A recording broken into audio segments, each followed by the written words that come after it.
A very, very good afternoon to everybody, and it's time for another session at our Live at the Waterhole with our wonderful selection of cameras, thanks to Africam.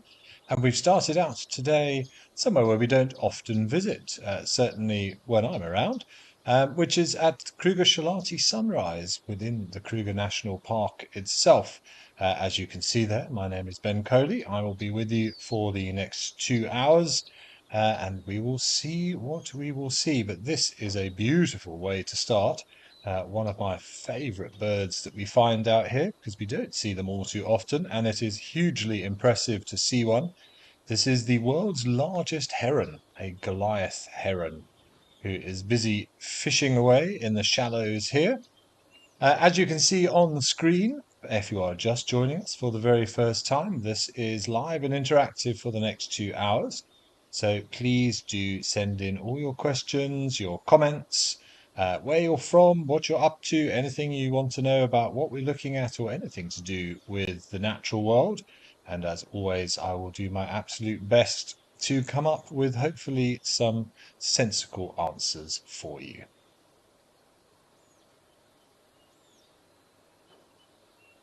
But this heron is likely on the hunt for some fish, although he's moving with a little bit more speed than I would expect. Perhaps no, it looks like he's slowed down. Of course, they are stealth hunters, and they move very, very slowly, striking only occasionally, often dismissing smaller prey and rather going for the bigger food, which gives a little bit more reward for the effort if we are lucky enough to see this guy or girl. There's no dimorphism between the species. Both sexes are identical as far as I know.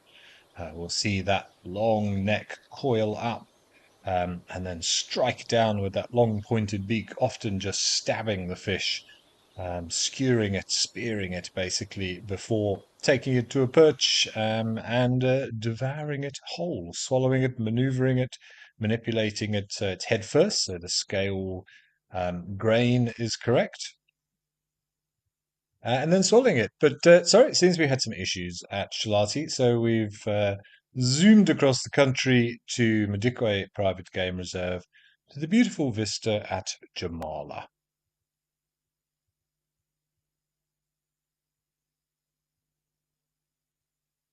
Right, I see we've got quite a few messages coming through already. Thank you very much. Penelope Kenyon saying hello to everybody, to Nadine, who is in my ear telling me what's happening on the other cameras and no doubt making me chuckle at some point. Saying hello to myself, Nadine, all the Zoomies, everybody watching from a cool, rainy Salt Rock in KZN's north coast. We are in a bit of a cold spell here in South Africa, or at least a cold front. It's quite overcast today. Temperatures down 7 or 8 degrees here in the Lowveld from what they were yesterday, hovering around 26, I think, was the forecast for today. And possibility of a little bit of drizzle. So, what may be the last bit of rain we get before the more stable winter conditions.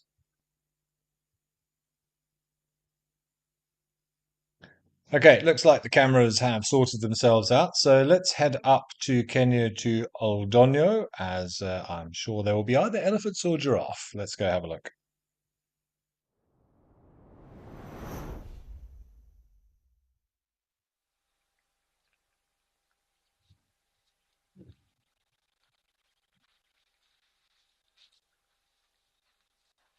We have some elephants and a giraffe in the background. Very, very common sights to see at Oldonyo. This is the camera that just keeps on giving. Well, I'm not sure if your screen also froze momentarily there, but there was a beautiful, what looked like a citrus swallowtail butterfly or similar that was just captured in mid-flight. Some great unexpected camera work.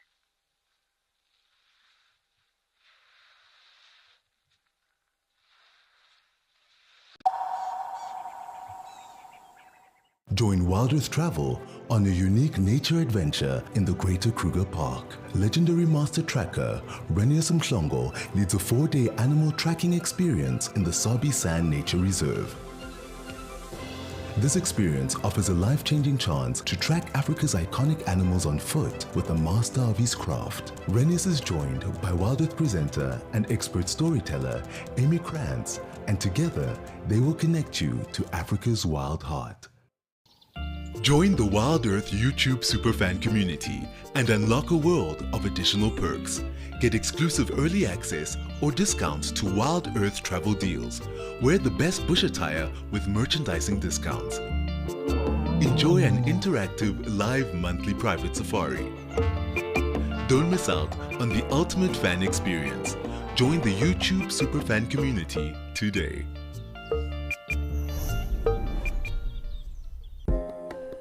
Would you like to know the difference between a male and female wildebeest?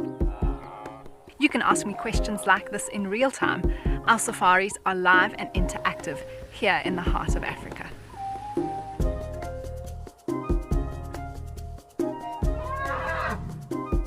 Join me on Safari Live and connect with nature.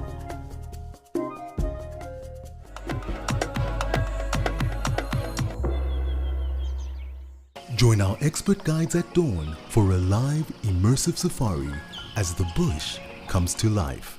Found ourselves a chameleon, and look how he's changed color. Every sunrise brings new discoveries. Pound for pound, a leopard is one of the strongest cats around. Ask questions, share your thoughts, and connect with nature live and in real time. Great excitement, great happiness. Start your day with adventure.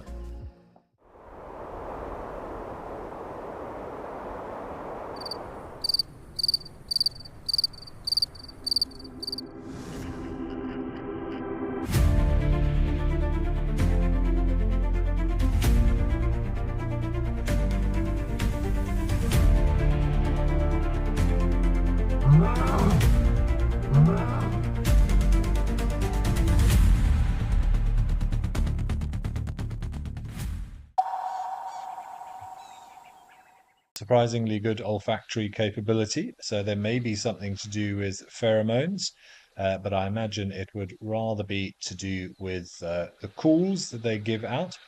Remember that our ears are designed for our purposes. Birds rely a huge amount on sound, particularly the passerines and the songbirds, and they are able to pick up a lot of sounds that we are not able to pick up. We may be able to hear them, but our primitive ears cannot hear all the different little subtle intricacies within those calls. Herons, of course, are not passerines, they're non-passerines. This is one using the other one's ear, playing a bit of hide and seek.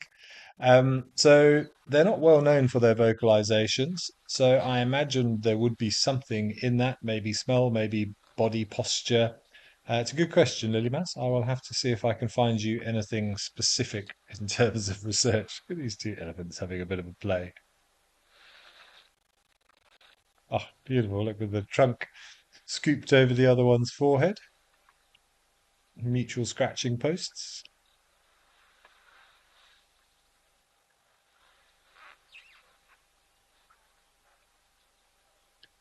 Other one seems to be rather unperturbed and going to just have a nice quiet drink while these two frolic next to him. But I always love seeing these enormous bulls displaying some sort of fun tactile communication like that. Lovely to see that even these huge animals are capable of these little personal contacts and greetings and interactions.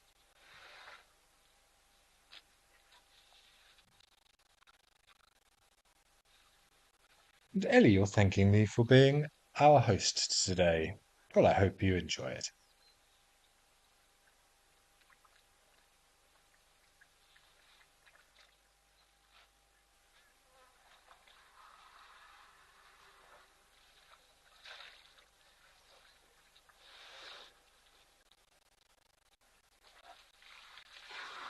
Okay, we'll keep an eye on these three boys and see if we get any more interactions. They seem to have settled now.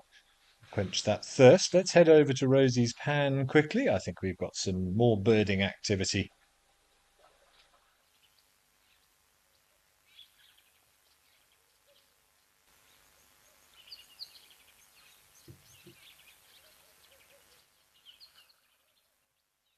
Ah, lovely. The beautiful grey go-away bird sporting his headdress and a couple of what I assume to be the now known as Cape starlings, formerly known as glossy starlings, Cape glossy starlings, now just Cape starlings, which I've never fully understood. I understand the reasonings by it, but why would you take away the glossy part? Because that's such a characteristic aspect of their plumage. But regrettably, I'm not the one responsible for naming these birds. We also, of course, get the greater blue-eared starling. Very, very difficult to tell the two apart, even when looking at the descriptions. Ultimately, I will base it more on cool than anything else. And there is a slight difference in the sheen. One is more bluish, one is more greenish. But obviously, you need nice sunlight to really see that. So I will always confirm with cool. But this go-away bird is having a lovely bath. You can see the way the feathers are still remaining relatively dry and unsaturated, thanks to that concoction of oils that is produced by the preen gland, or the uropygial gland, to give it its proper name, situated just above the tail. You'll often see the birds delving around in there with their beak and then wiping that secretion across their feathers. Acts as waterproofing, acts as an antibacterial, try and keep away some of those pesky parasites.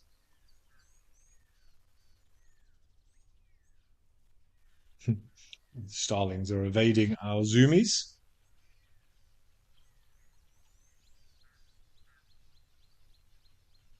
So these do look like glossy starlings. The greater blue-eared, as the name suggests, you can kind of see there's a blackish line that runs through the eye. It's a lot more prominent on the greater blue-eared starling. But I have to say, I have seen confirmed sightings of glossies, or Cape starling, I should call them now, where you can clearly see that black line as well.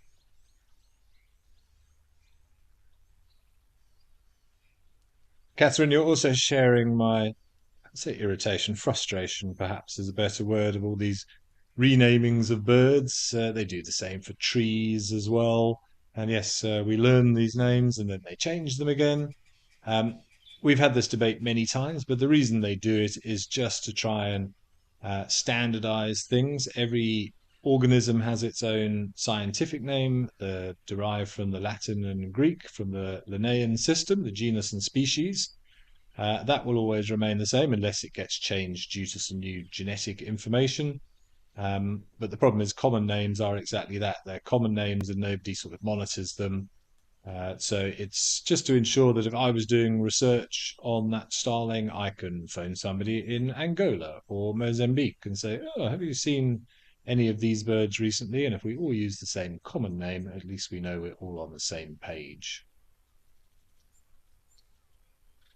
We've got a laughing dove, and we have a variety of grey-headed sparrows, and a few of another one of my favourites, the little blue waxbills. Beautiful little delicate creatures.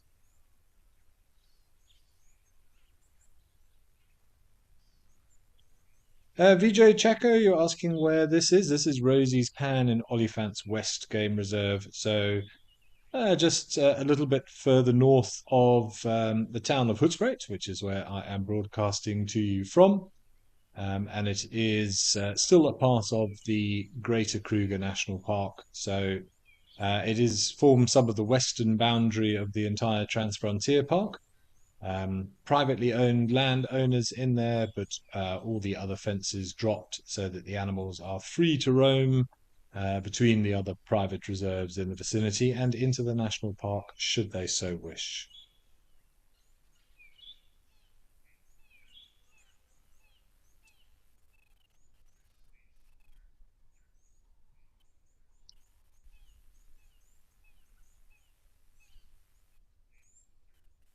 That beautiful powder azure blue of the waxbill.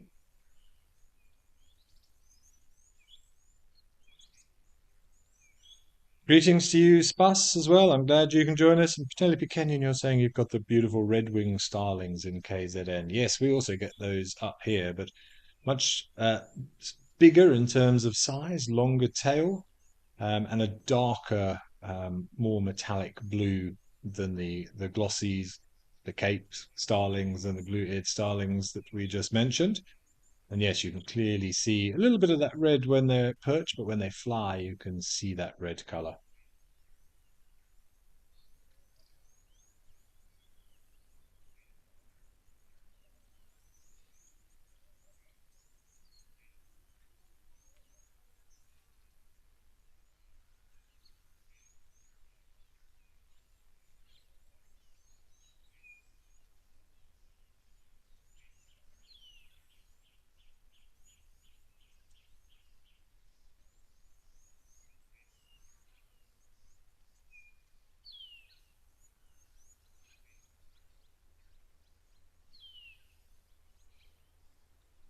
Mike, good question. You're asking where does the name waxbill actually come from? I have to say, Mike, I wasn't sure off the top of my head, so I did just do a quick check. And it seems that it was originally from those species that have a very prominent red beak. So something like the common waxbill, for example, has a red beak, I believe.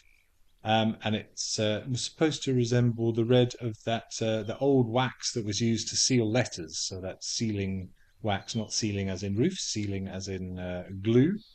The way like in olden times, documents, and well, I suppose still now in some places today, are used with a seal and a stamp. So that apparently is the origin of that name.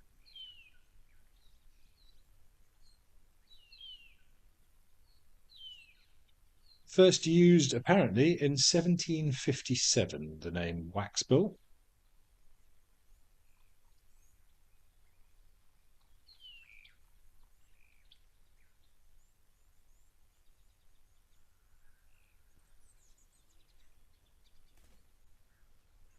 Philly Embu, I'm sorry if I've mispronounced your name. I'm not quite sure how to pronounce that one. Apologies. Wanting to know whether sparrows migrate. Not to my knowledge, I don't know of any of the sparrow species that occur here in southern Africa that do migrate. There may be others in other parts of the world. But the common ones that we see here, the Cape, the Great, the House, the grey-headed, all those sparrows, those are resident birds as far as I know.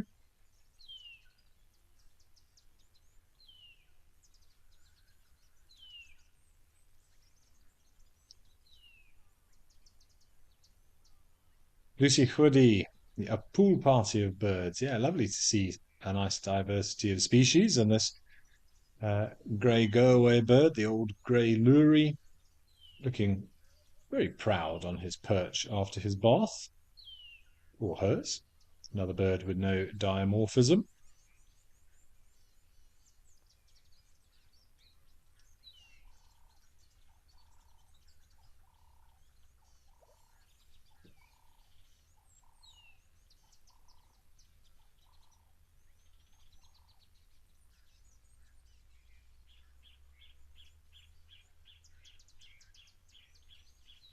But very nice to spend some time with some of the smaller members of the bush.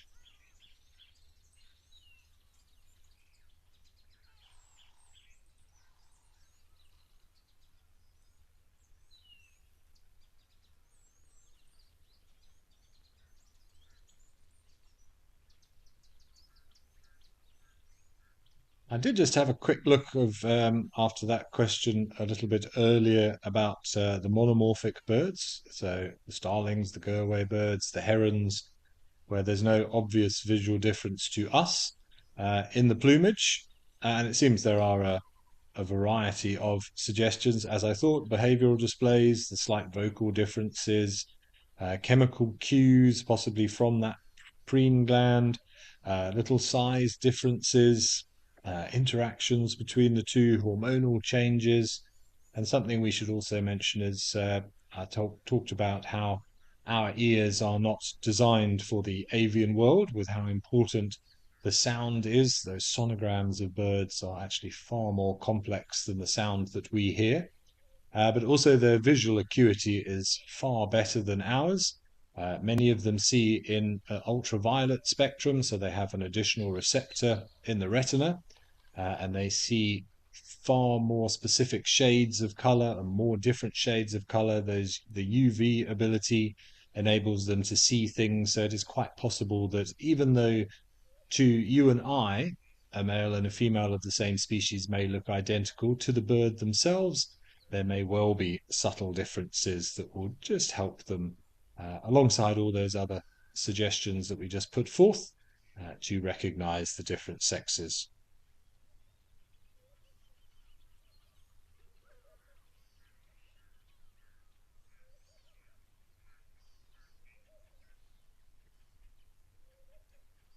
Ooh, a good stretch of those rectrices, which are the tail feathers. A nice little scratch under the pectoral joins there, getting rid of any parasites and dust, and just making sure particularly those flight feathers are in good condition, all zipped up nicely, to try and make the whole exercise of flight as simple and as least energy expending as possible.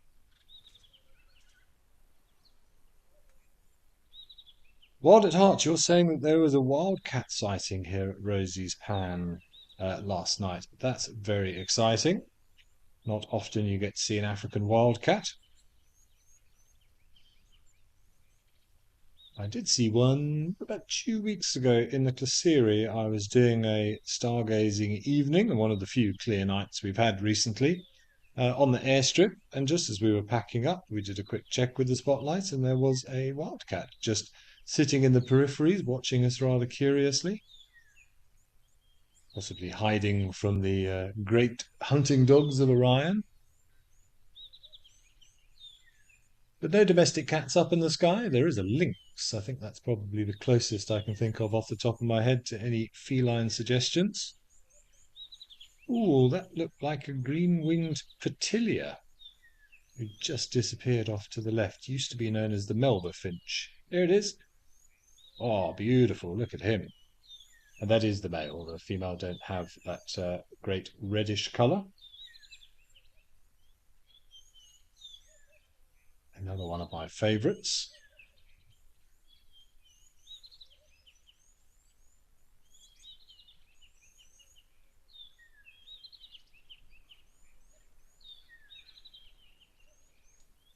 Interesting.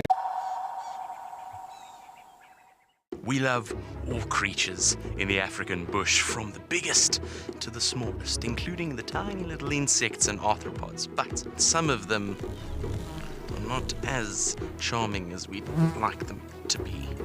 So that's why I trust peaceful sleep. And it lasts up to 8 hours too, so I can stay out longer, both at day and night, and not feel like I'm somebody's snack. South Africa's wild places are closer than you think, because Federal Airlines brings them to you.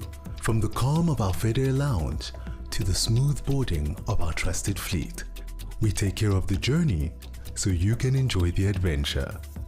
Our flights go beyond the ordinary, connecting you to South Africa's most remote and extraordinary locations. Federal Airlines, your gateway to the South African wild.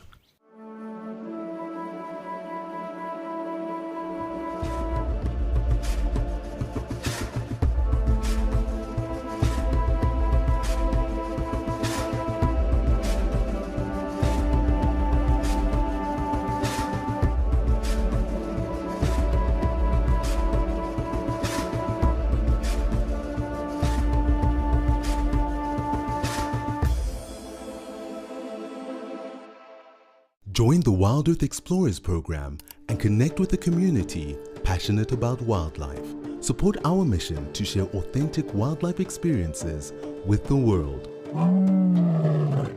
Your monthly contribution helps provide schools and children access to kids' safaris, fostering a love for nature in the next generation. Embrace the wonders of the bush and make a difference today. Wild Earth, connecting with nature.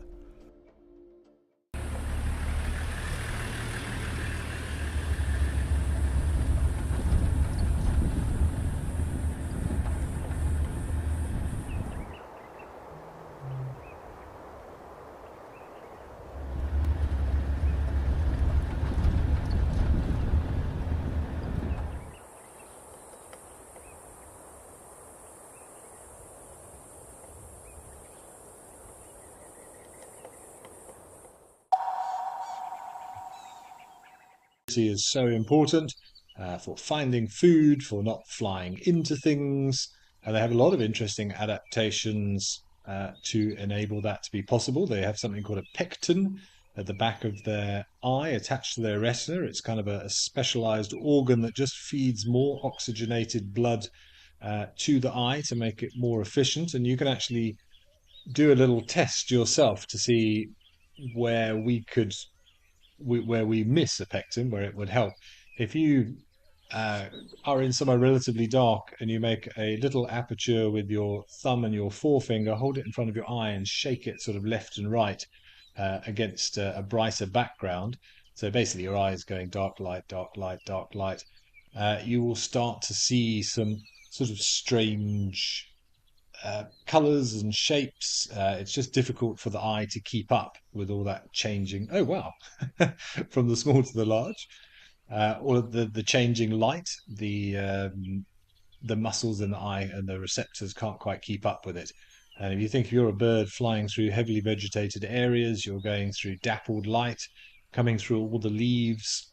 Very, very important that you don't have any problems with your vision.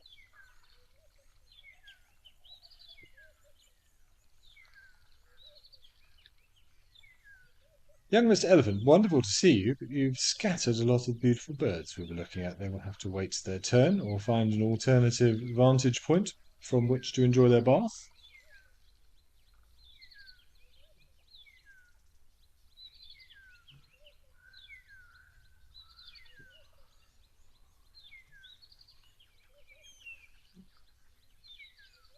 And good afternoon, Brian. I'm glad you're also able to join us. You've missed a treat so far, Brian. If you have just joined us, we've had some lovely little passerines, green-winged petillias and waxbills and starlings and go-away birds, a Goliath heron briefly, and some illies.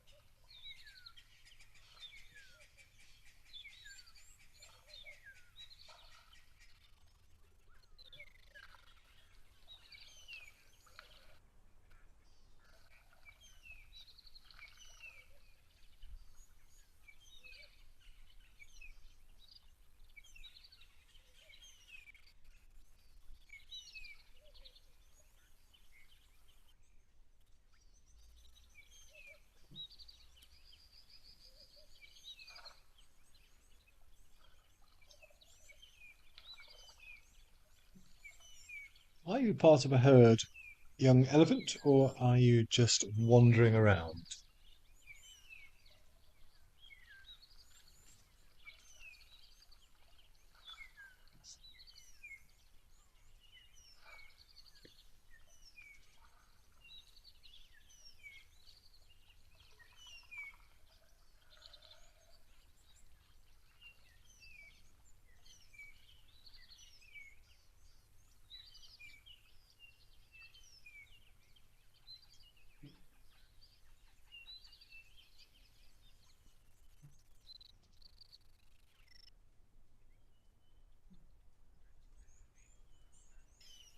You're having a little investigation of what I assume is a little rock sticking up there.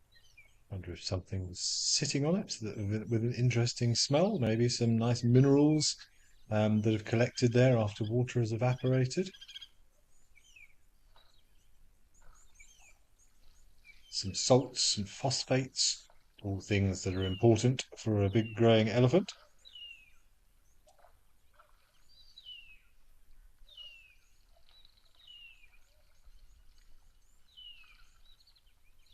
But interesting to see so much bird activity. On a cooler, overcast day, you expect to see a lot fewer birds. Perhaps just coming down en masse, bit of safety in numbers to their slightly later than normal ablutions.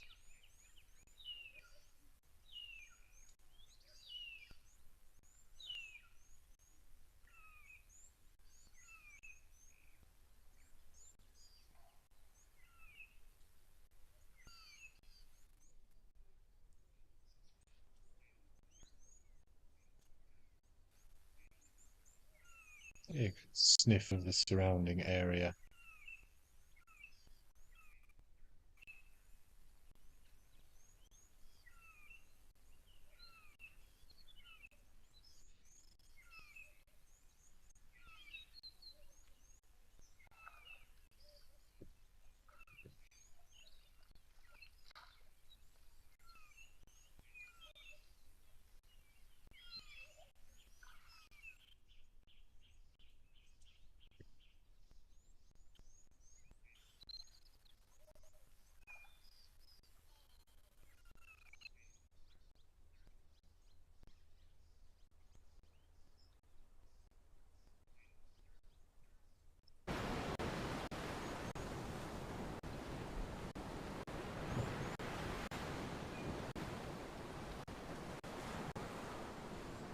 It seems the cameras are playing up a little bit today, so we've come all the way down to Stony Point and enjoy the rustling fur of a Dussie, who is very much enjoying the rays of the sunshine. Looks like a little bit more there than there is here in the Lowveld. Nice sea breeze.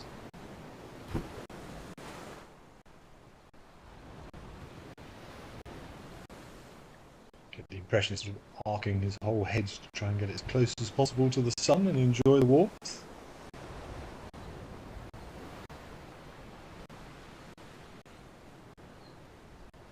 Or has possibly had an argument with the one at the back and is giving it the cold shoulder.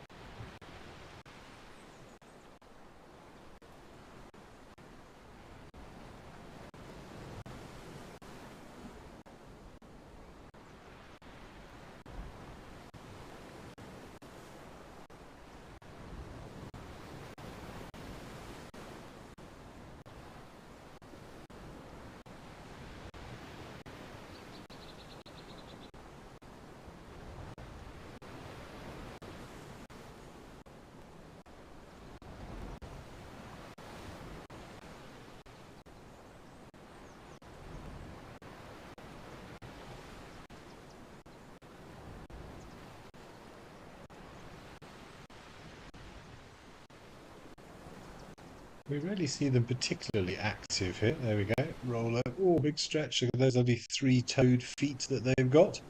Time to warm up the belly. I was at Velgefunden a little while ago at the game reserve there and got to see quite a few of them scampering around in the trees, foraging on the vegetation. It was nice to see them a little bit more active and actually see them clambering around on the trees. Surprisingly agile, considering they are fairly... Well, they're not designed for agility, let's put it that way.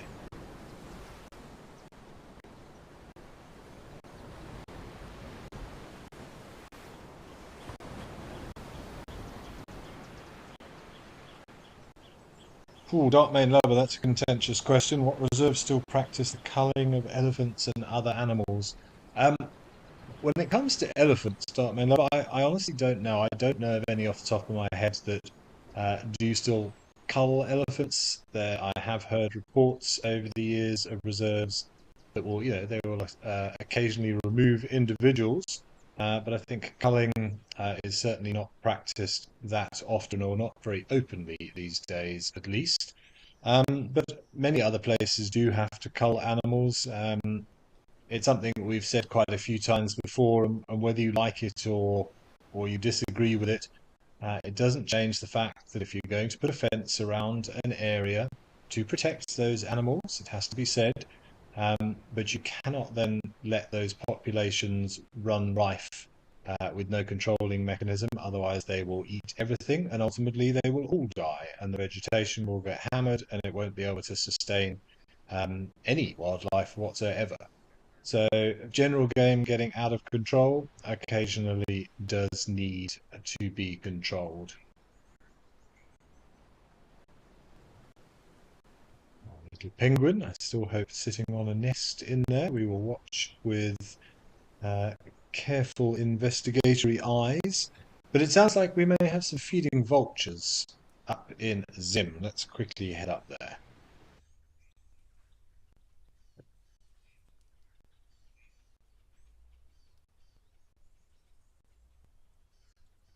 Okay, Big Falls Safari Lodge with their sky camera. We've obviously had their daily food deposited for them. You can see the chaos that is a feeding frenzy of different species of vulture.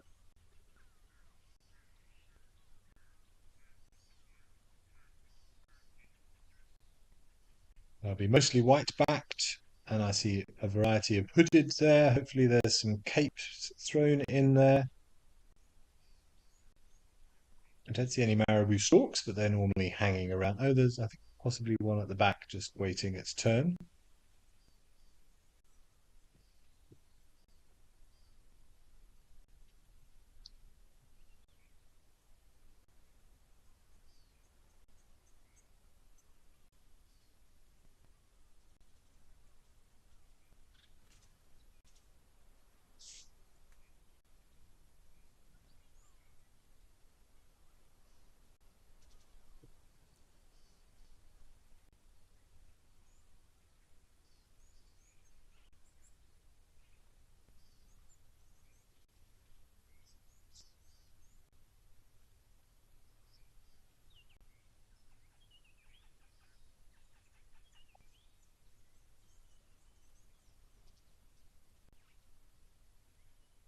the strong, long claws and feet that they've got. Very, very agile on the ground.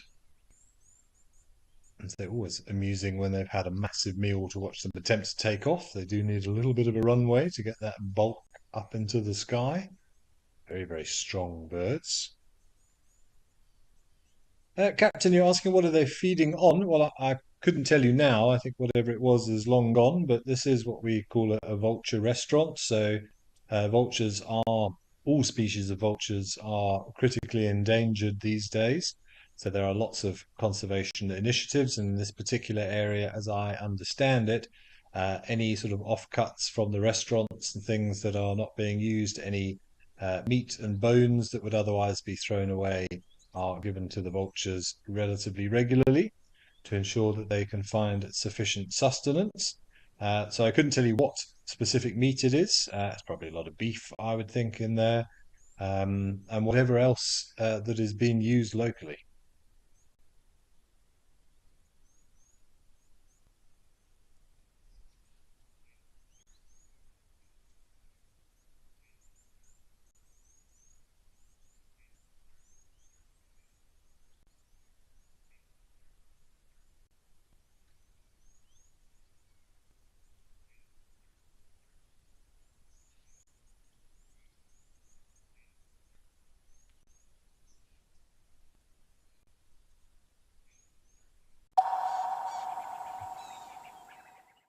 Zitatamana wena moya wa mina ukomba wena takuranza loko tamana wena ayina It's been a great morning out and about and exploring. Birds is amazing.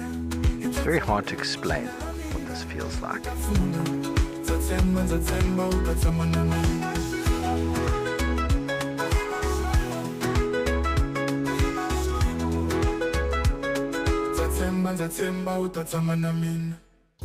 Every guide in Africa has been on an endless quest for the ultimate bush ware. Until now. Rugged Ware has a huge range of amazing bush gear for every wild situation.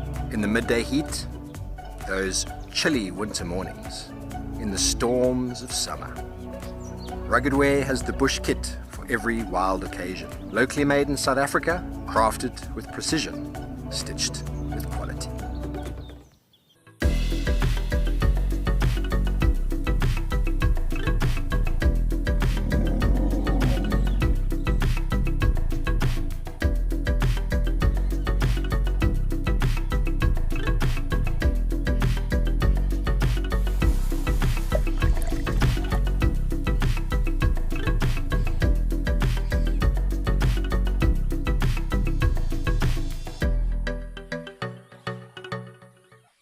Join our expert guides at dawn for a live, immersive safari as the bush comes to life. Found ourselves a chameleon, and look how he's changed color. Every sunrise brings new discoveries. Pound for pound, a leopard is one of the strongest cats around.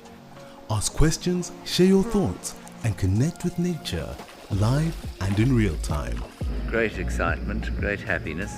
Start your day with adventure. Safari, wine, and waterfalls. The ultimate African adventure. Sip South Africa's finest wines. Experience a world-class safari among Africa's iconic wildlife. And stand in front of Victoria Falls, one of the natural wonders of the world. All this can be yours with Wild Earth Travel, where Africa comes alive.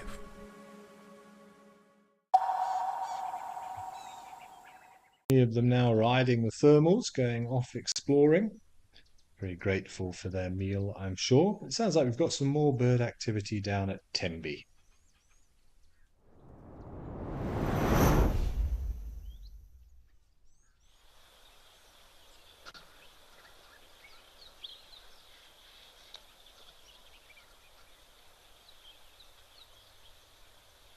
We have a woolly-necked stork down at Tembe. And VMBoo, you're asking what animals were we looking at? I assume you meant up there at Victoria Falls. So they were a mixture of predominantly white-backed vultures and the smaller ones being the hooded vultures. There possibly was a Cape vulture in there as well. I didn't see any of the lappet or the white-headed vultures. Not 100% sure if their distribution would find them there, but I wouldn't be surprised. But this is not a vulture, so this is a woolly-necked stork.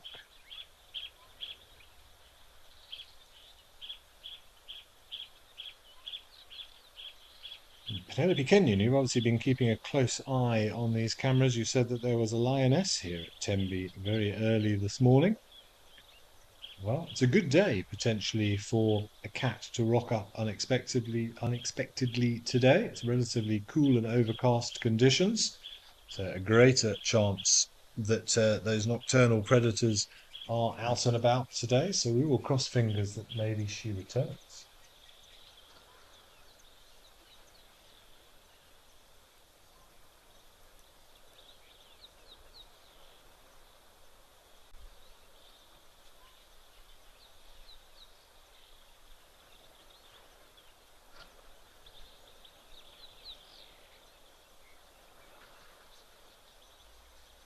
It's woolly-necked stork casting a bit of a lonely figure in the foreground. A few impalas in the background, which Penelope Kenyon, you said, unsurprisingly scattered this morning when the lioness arrived.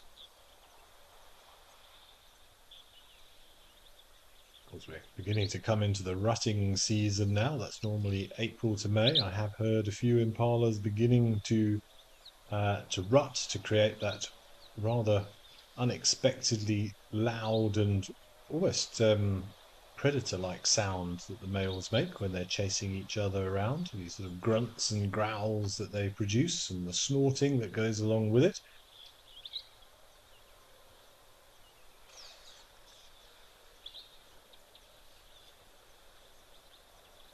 That behavioral change will be in response to the hormonal changes in their body, which will also come about by the animal picking up unconsciously or subconsciously on environmental cues such as ambient temperature and particularly the length of day. Now the days are beginning to get shorter as we move into autumn. The animal's pineal gland in its brain will be picking up on this and causing the appropriate hormonal changes, the body chemistry changes, and that then promotes that behavior.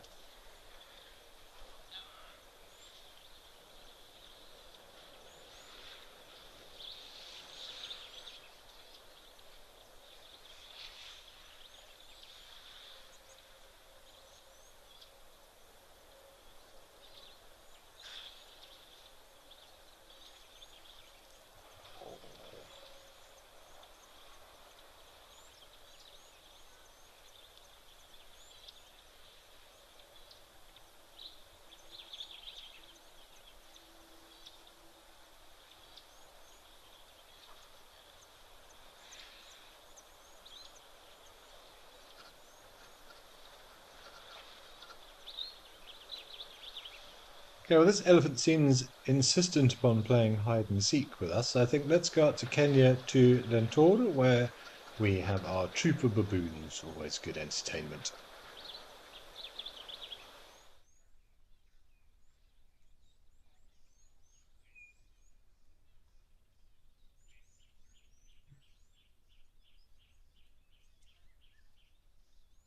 The one on the left decided it's all a bit too much. No, you're going to be harassed.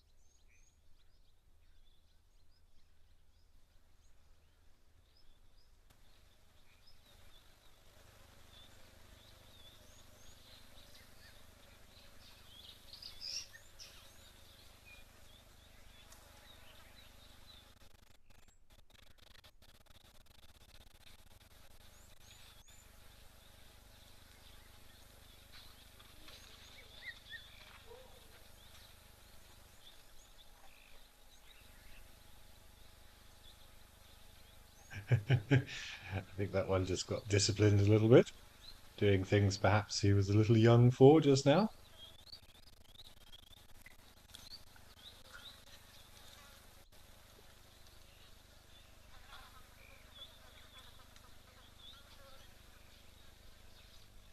The little conversation about the birds and the bees.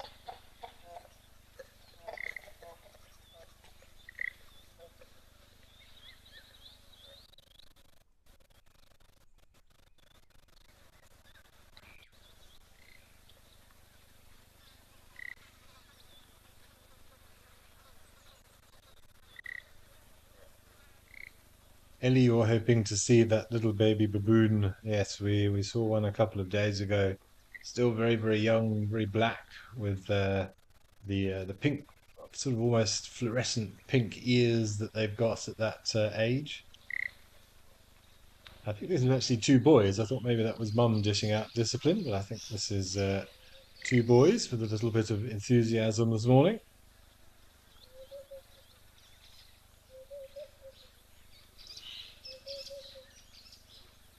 He's examining his reflection.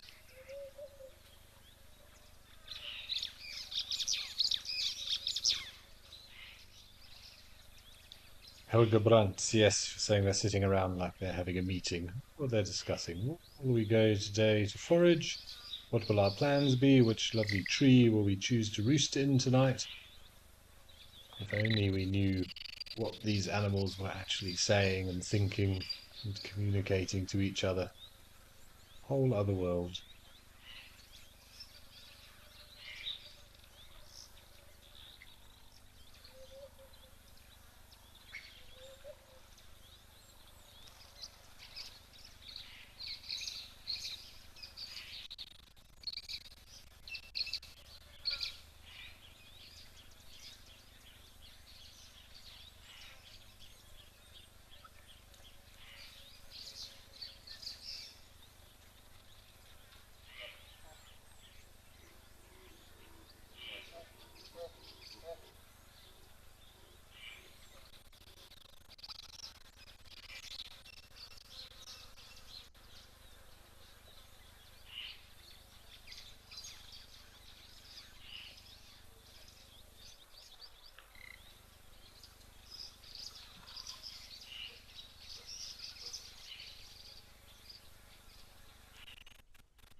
Looked like one was just having a bit of a doze in the crook of that tree.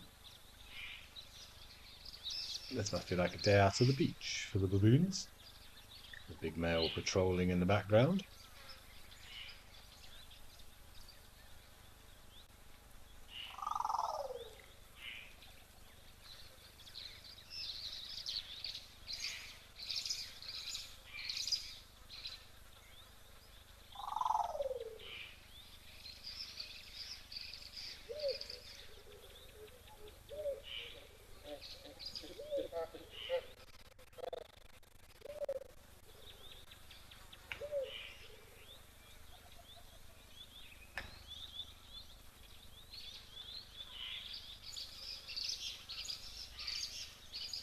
Ah, there's the little one attached to Mum's stomach there in the background. You can see those bright pink ears. Milk bar is open.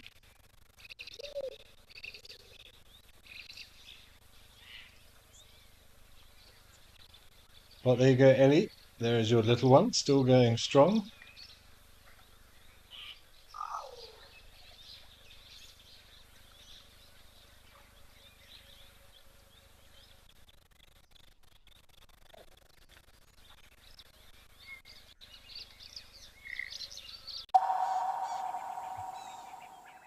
Panthera pardus pardus, Prince of Africa. The impala, Epserus melampus, is cautious. If he suspects danger, he will sound the alarm. The cat slowly stalks his prey. Any minute now, he will pounce. Use peaceful sleep to keep the irritation away. The Wild with Impact Foundation is a non-profit that uses the power of wildlife storytelling as a force for good. We create sustainable development projects that showcase conservation stories, empower people, and inspire environmental action. As a registered South African PBO, you can make a tax-deductible donation to the Wild Earth Impact Foundation. To find out more, visit our website.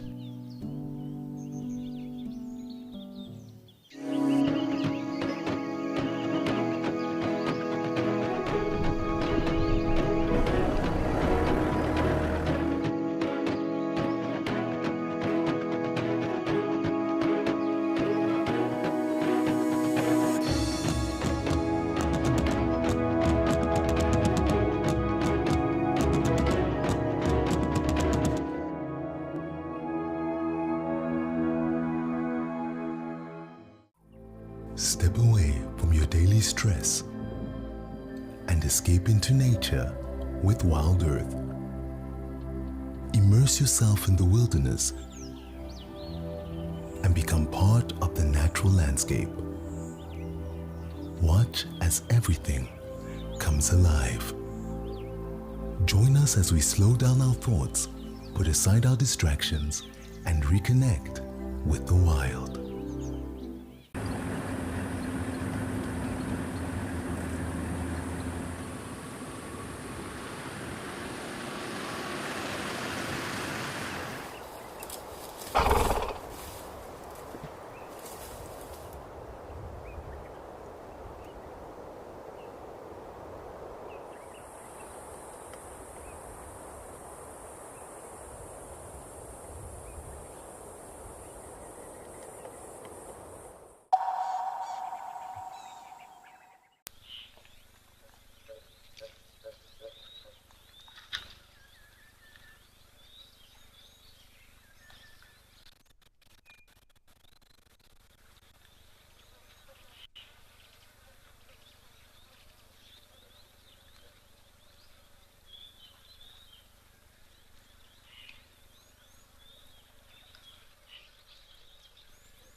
Lily Mouse, you're saying sounds like a cuckoo. For some reason, I don't seem to be getting any ambient sounds today, unfortunately, so I'm unable to substantiate your claim.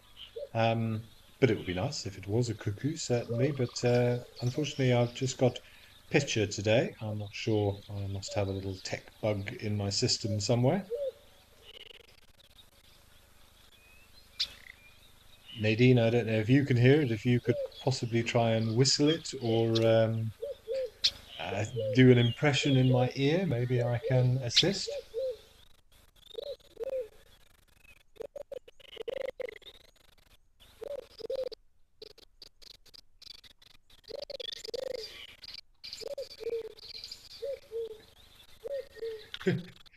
uh, well, what Nadine has just done in my ear, I can't really help you, I'm afraid. We'll see if we can get something a little bit more concrete from her. I know we hear the morning. Possibly you were doing a morning dove there, Nadine. I'm not sure. I know we hear those quite often here.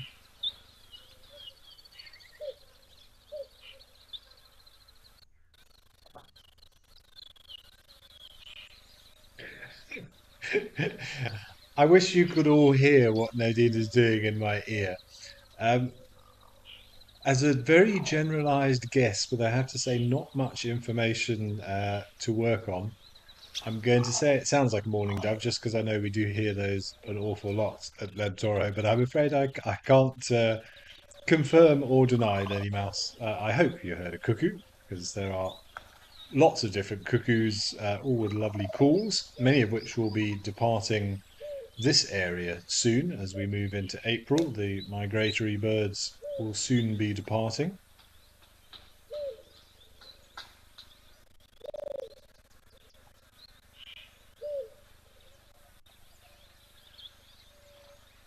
In fact, I stand to be corrected as always, but I think the only cuckoo that remains in South Africa, at least over the winter period, is the Class's cuckoo. And then it is silent. It doesn't call at all. Non-breeding season doesn't draw attention to itself, but all the other ones, as far as I know, disappear. They're all intra-African migrants moving a little further north. Well, Nadine, it's improving. It's beginning to sound at least a little bit more like a bird now. But yeah, I'm going to go with mourning dove.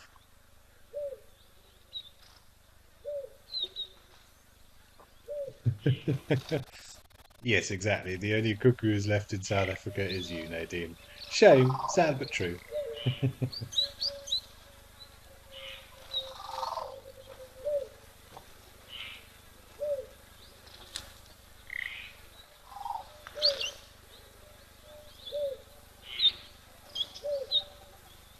I'm going to try and recreate it, and you can tell me. So it's more like a. Does that sound about right?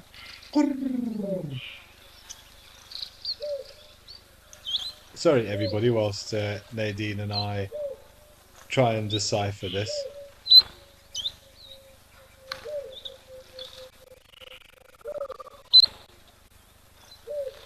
Lily Mouse, yes. So maybe it's a dove, but very difficult for me without actually hearing it, unfortunately.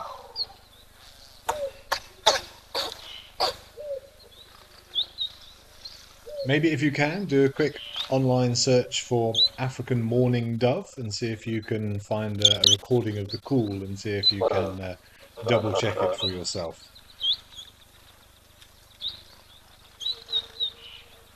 Julian Thomas, you think I might be right? An African mourning dove, very different species to the mourning dove of the USA and Canada.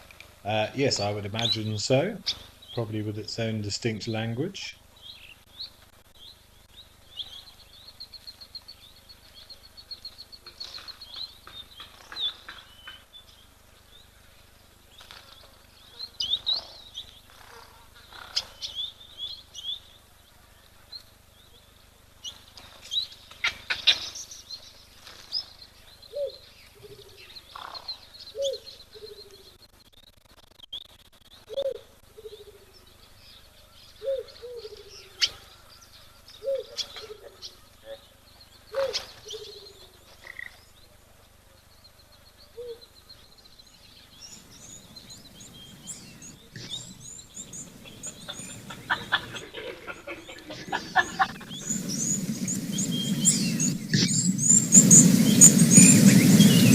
Ah, I don't know what the clever people in Canada have done.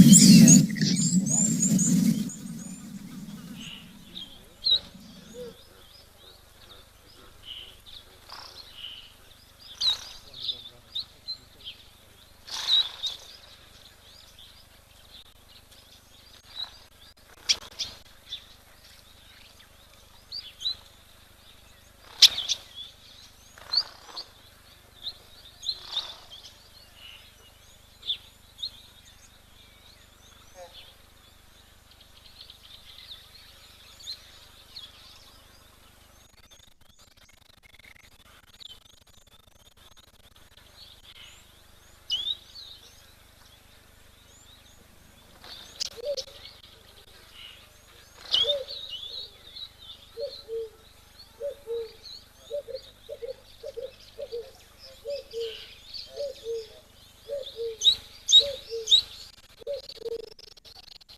Nope, I seem to have lost sound again. Never mind. We'll assume mourning dove until proven otherwise.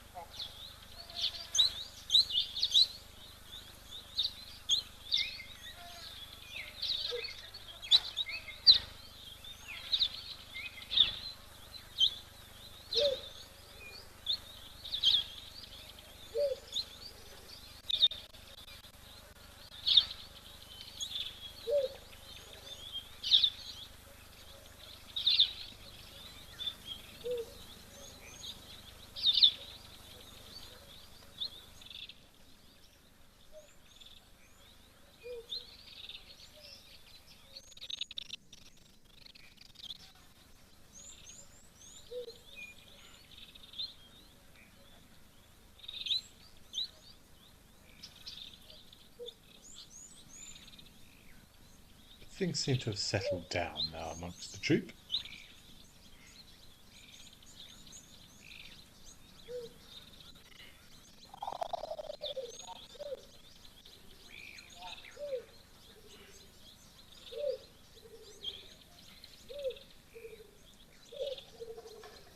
Deb Davis, you say you've done a quick check and agree that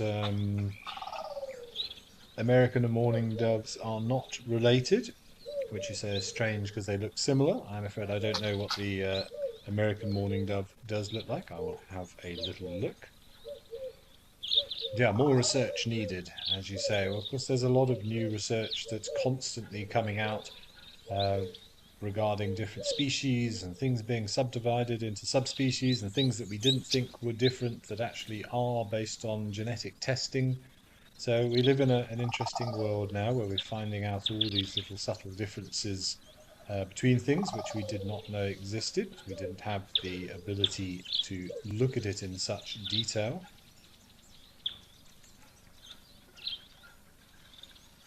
I'm currying some favour with one of the adults, a little groom.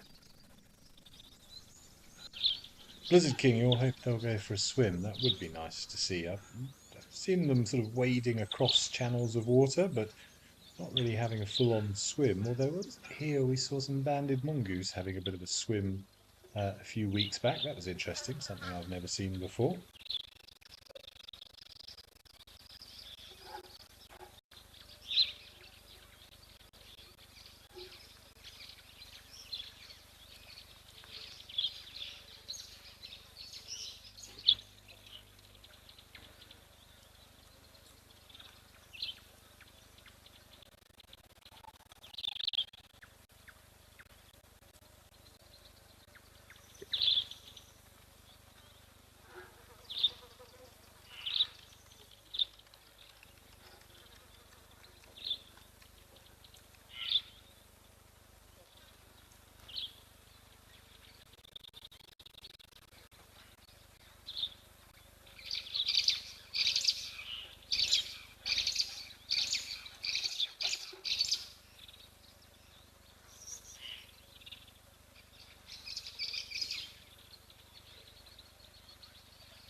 Okay, well, I think this is some lovely time spent with the baboons at Lentor. I think let's go a little further south to Botswana to Elephant Pan and seeing if it is living up to its name.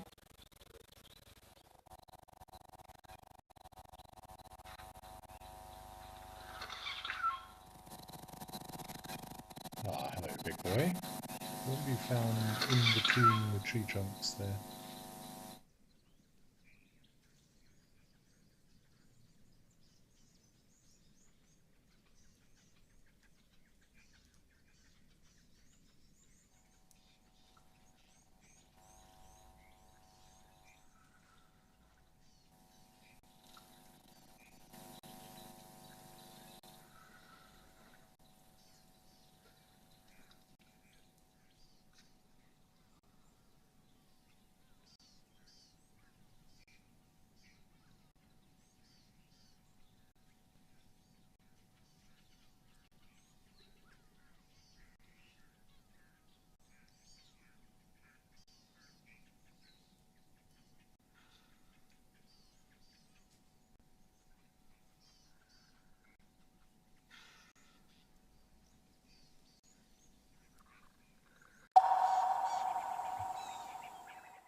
Become a Wild Earth YouTube member today and unlock extras and bonuses, like ad-free streams so you can stay immersed in your safari without any interruption.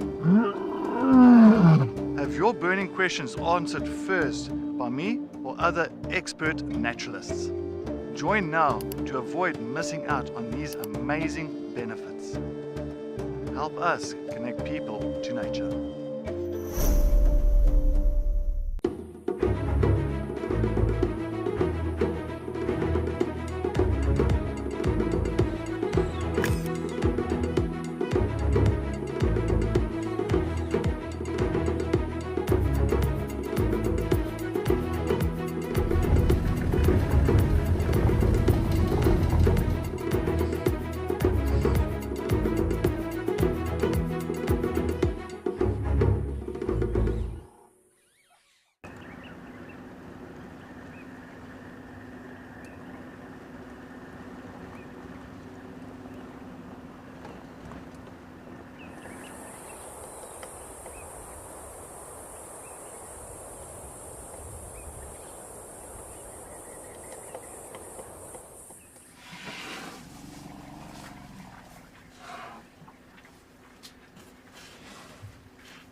Are you ready for the adventure of a lifetime? Wild Earth Travel's newsletter is your passport to a magical journey.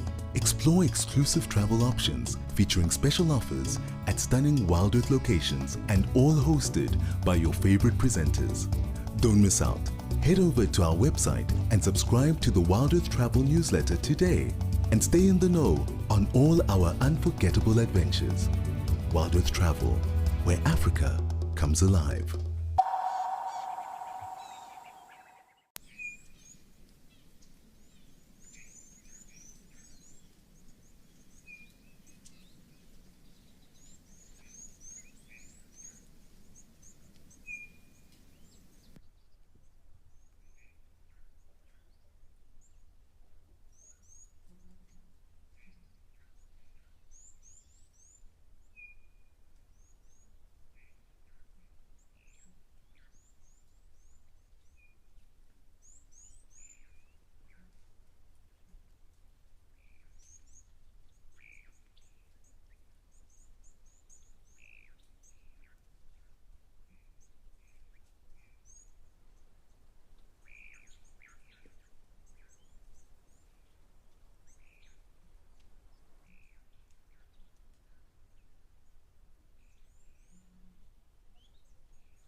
Cow, this elephant looks as if he's having a very, very chilled afternoon now. Hasn't done much movement, picked himself a nice shady spot. He's had a good drink, had a little bit of a scratch, and possibly going to consider just having a little bit of a standing snooze, which elephants are known for.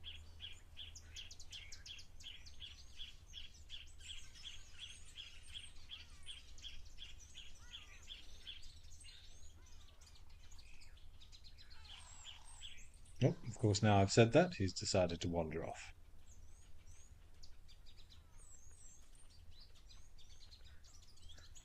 Earth Lover, you are saying that Asma, who is 9 years old, wants to know why the baby baboon, I assume we're talking about, looks like it was sticking its finger near the bottom of one of the bigger ones. Asma, the baboon, was grooming. So the youngster was trying to sort of curry a little bit of favor with the adult, just keep on good terms with him. Remember, in something like baboons, which are a very social group of animals, there's a lot of communication between them. They live together as a community, and one of the ways that they form that relationship is by cleaning one another, so removing any little parasites, fleas and ticks and anything else that might be living in the skin, and they will remove it with their very dexterous fingers, just like we have. Often they will even eat them. There's a little bit of protein to be had there, but generally it's just cleaning each other. You see it between many members of the groups. Lots of social animals, monkeys will do it, the great apes will do it. We even see it sometimes in other animals. Impalas are well known to groom one another.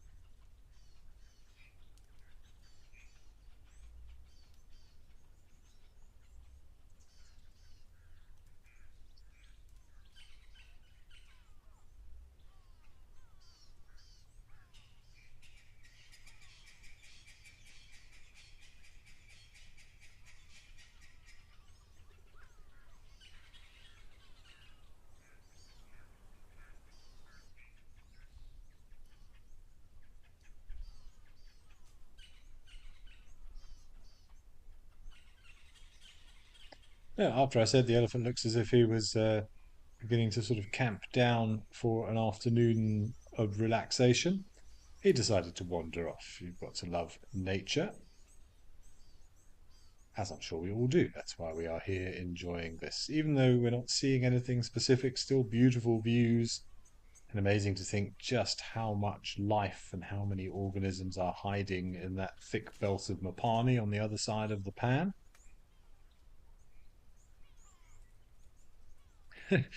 I see various people are asking me if my full name is Benjamin or just Ben. Oh, there's a giraffe. Multiple giraffe, in fact. Officially, as per birth certificate, I am a Benjamin, but I don't often go by Benjamin. That's normally reserved for certainly when I was younger. When I was naughty and my parents needed to shout at me, then I very swiftly became a Benjamin. But generally, Ben is fine, although I have no problem with Benjamin. I didn't used to like the full name, but I think I have no problem with Benjamin these days. 3 syllables is maybe a bit too much.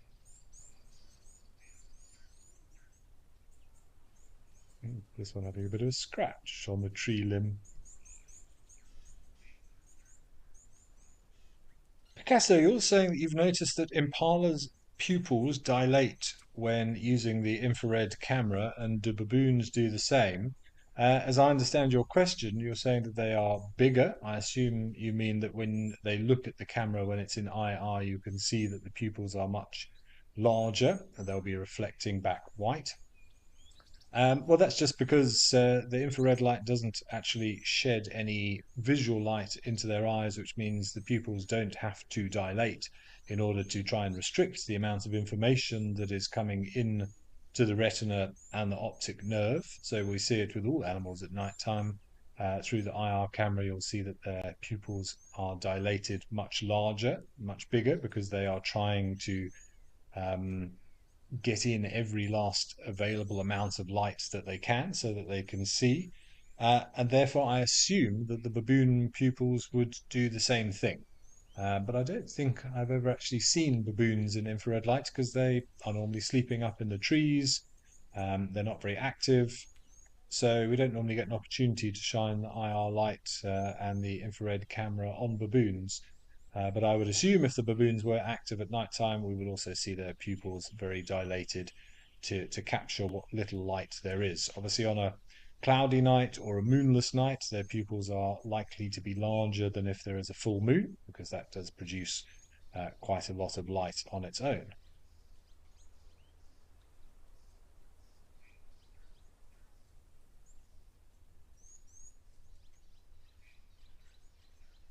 You're going to come and have a drink, young man, with your oxpeckers. It's sinking into the mud. It doesn't look like the cleanest water, but you're not going to see the giraffe wade out into the middle of the dam.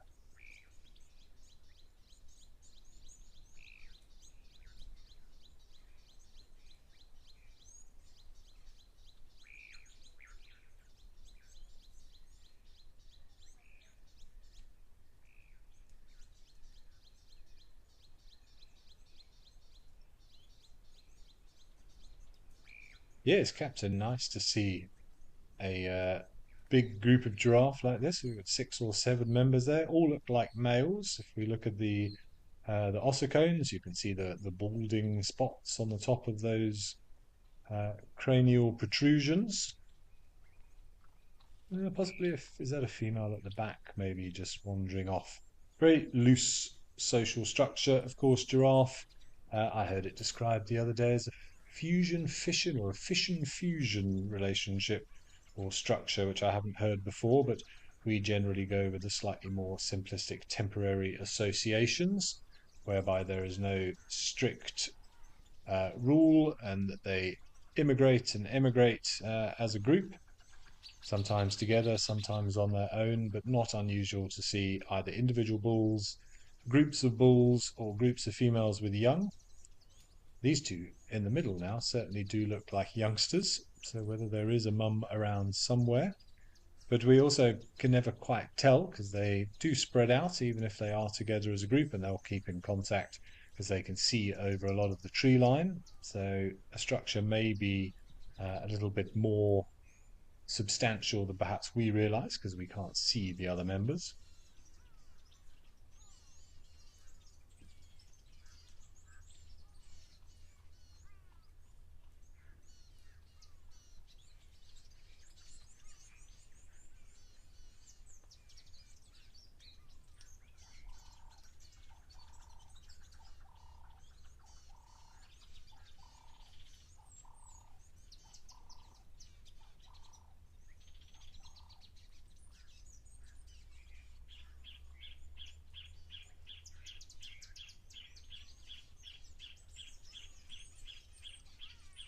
Stephen Boyd, you're saying it's absolutely beautiful to see these giraffe. I agree. Such incredible animals, unique in their physiology. So many interesting adaptations they have, elasticated veins to stop blood pooling and one-way valves in their jugulars to stop blood flowing into the brain when they bend down to drink. Ridiculously large heart, in excess of 10 kilograms.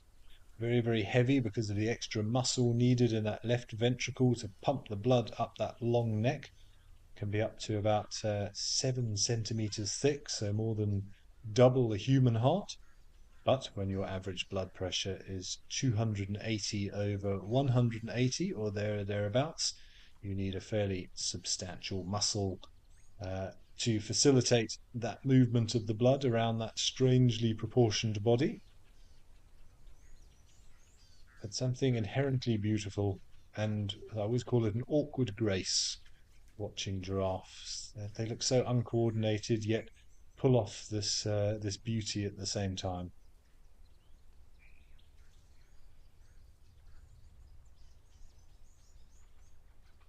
Very elegant animals.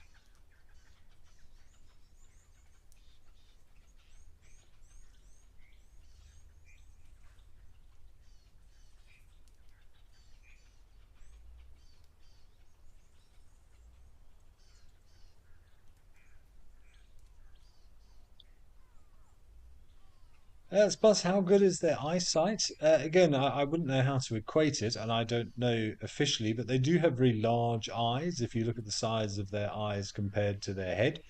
And they are quite reliant upon vision. So I would think a lot better than ours.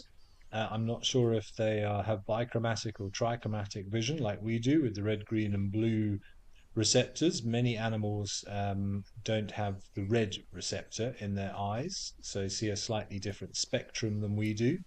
But I don't know an official sort of statistic or how to relate how good their eyesight is, but we see them getting distracted by things a lot sooner, well, from great distances, and we will often look at a giraffe and look at what it's looking at to find something. They do stare at predators. This one's obviously seen a bit of movement, perhaps, or something has attracted its attention, particularly when they come down to drink because of the very vulnerable pose that they have to adopt. I'll see if I can find out anything specific for you, Spuss, but just based on the size of the eye, I would think a lot better than ours, certainly.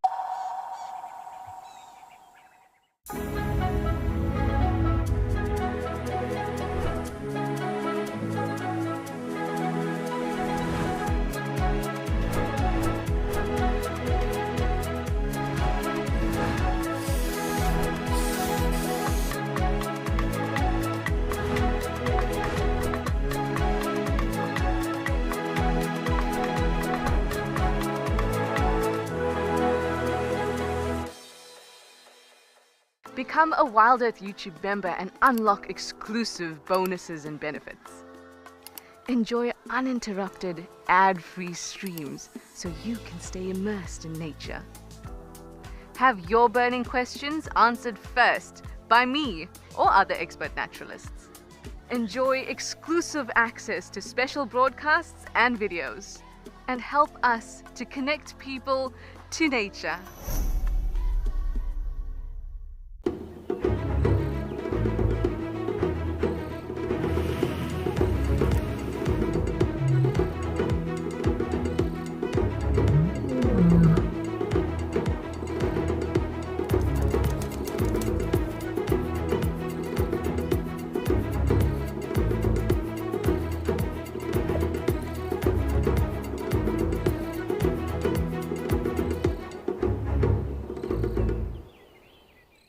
Welcome to Safari Spotlight. We'll be And you pretend like you're a salesman, eh? Got no idea what's going on this reserve. Expecting the unexpected. Are we stuck down there? What am I trying to do? Because we have another giant of Mabula. That was incredible. This is unbelievable. It's going to be a spectacular afternoon.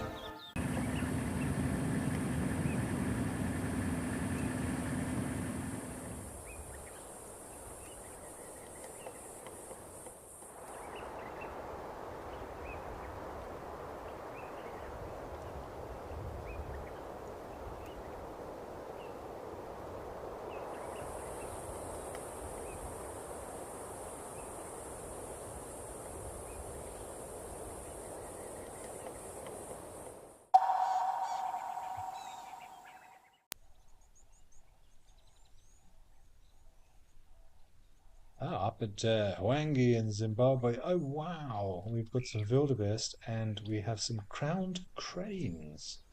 First time I've seen these on any of the cameras. That's very nice to see.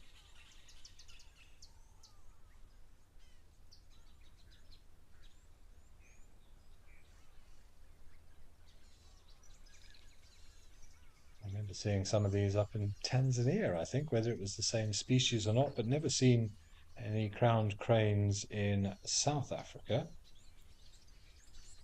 I don't think. I've dredged through nearly 20 years of looking at birds, but I don't remember seeing any down here.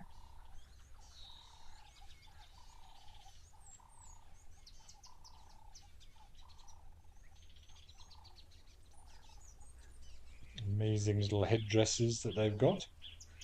The closest thing we've got to something like that is a crested guinea fowl. Yes, crested guinea fowl, which are also highly entertaining to look at.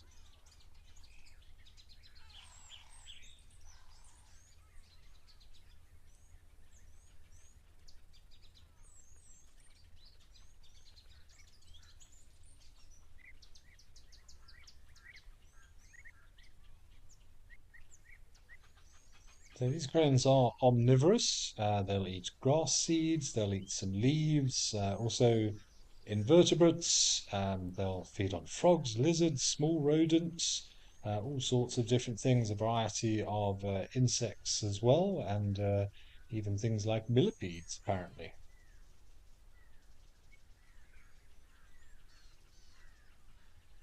But really beautiful markings.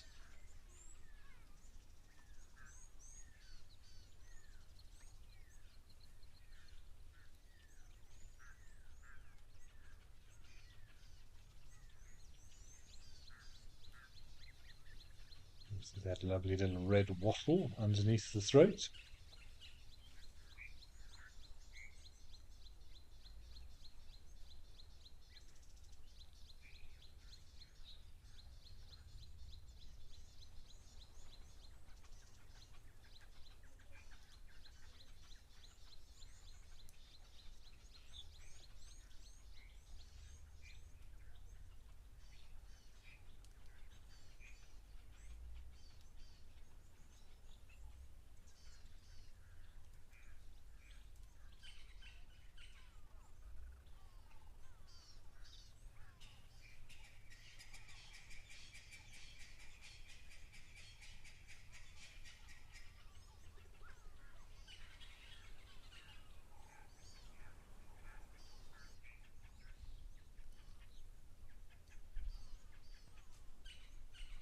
Really spectacular markings.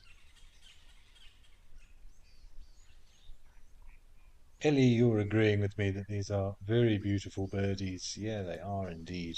They're lovely different colours. They almost remind me a little bit of wild dogs with blacks and browns and whites and fawn, tan, tawny colours. Helga Brandt also saying these birds have such vivid, stunning plumages. I think really nice to see that little red wattle stands out very obviously as well. But yeah, first time I've ever seen them on any of the cameras that we use here. Very nice to see.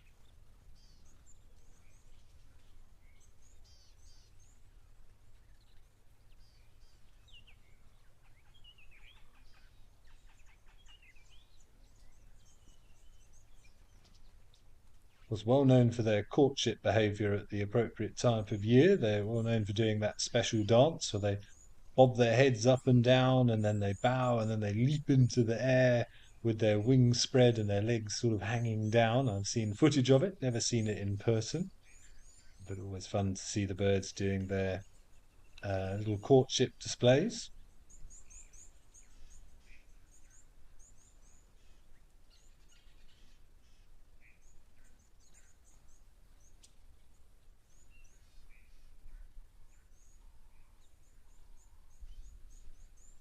I would imagine we're pretty much out of breeding season now. They are monogamous, to my knowledge. They will pair up during the breeding season, but now we are coming to the end of summer. Autumn is upon us. And since there is no specific breeding behavior to be done, then it makes sense to stay together as a group and take advantage of safety in numbers.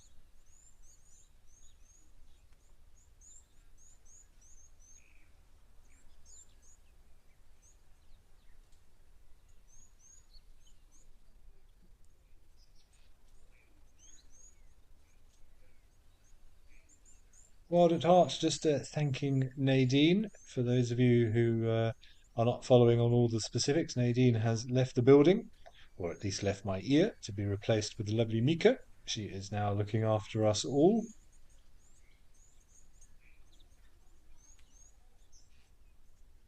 Catherine, you say they remind you of a peacock. They do, indeed. They do look rather peacock-like with that headdress.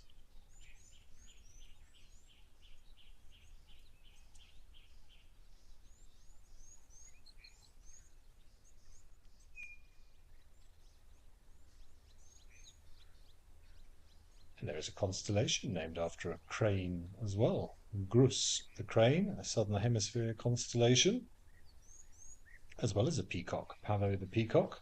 Quite a few birds up in the sky, a bird of paradise, various eagles and swans, and I'm sure there are some others that if I stop to think about it for a moment, as well as quite a few fish up there, flying fish and a dorado and a few other aquatic things.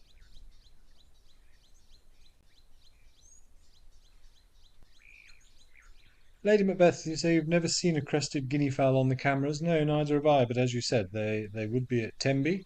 Here in the Lowveld, we don't really get them. If you go up to the Pafuri region, though, or Punda Maria and north, they do occur right up in the north of Kruger. I've seen them up there on a few occasions. I once Saw one in the Sabi Sands, just one, must have got horribly, horribly lost. Hung around for 3 or 4 days and then never to be seen again. But yes, down in Tembe, we should see them. Maybe one day we'll be graced with their presence on the camera.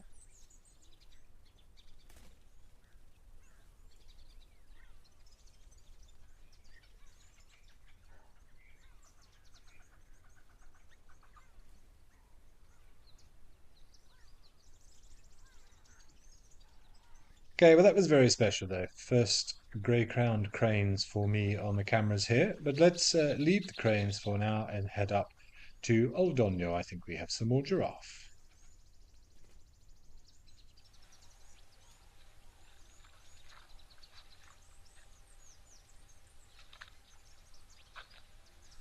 Oh, well, look at that. Gorgeous light on these giraffe and some rain clouds in the background. Very dramatic, beautiful scene. Look at that lovely soft glow that these giraffe have got. You can see the rain falling as well. Very quintessential Africa.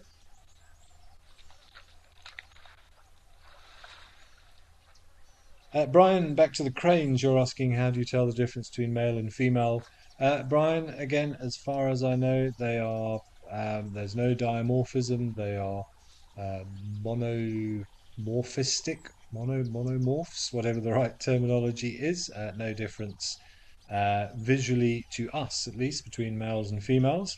So again, for them, probably down to little intricacies in the plumage that we do not pick up.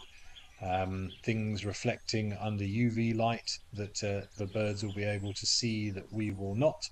And then behavioral and calls and sort of body language and behavior will all play their roles. And Julian Thomas also saying how stunning those cranes were.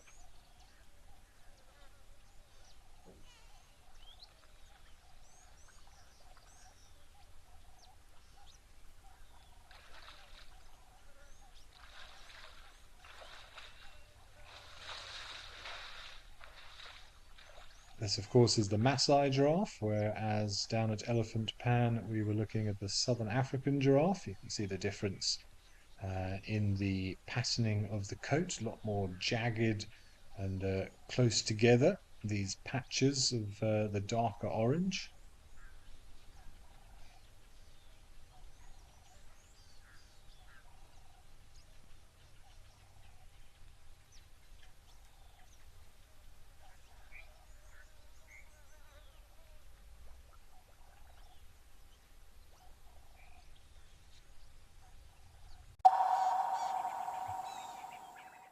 For years, we've shared virtual wildlife. Now, let's experience it for real. I'm Lauren Arthur, and I'd love to show you my amazing home here in the Greater Kruger of South Africa. This 5-night journey is an exclusive connection to my piece of untamed Africa. I live here in these gorgeous landscapes surrounded by epic wildlife. The wild is calling, so come and join me. Join the Wild Earth YouTube superfan community and unlock a world of additional perks. Get exclusive early access or discounts to Wild Earth travel deals. Wear the best bush attire with merchandising discounts. Enjoy an interactive live monthly private safari. Don't miss out on the ultimate fan experience. Join the YouTube superfan community today.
We are thrilled to announce our new exclusive feature for YouTube members and explorers. Join us live every Tuesday for our sunrise and sunset safaris. Experience Tawny Tuesday like never before with up-close encounters and breathtaking moments. Don't miss out. Become a YouTube member or explorer today and immerse yourself in the heart of the bush. See you Tuesday.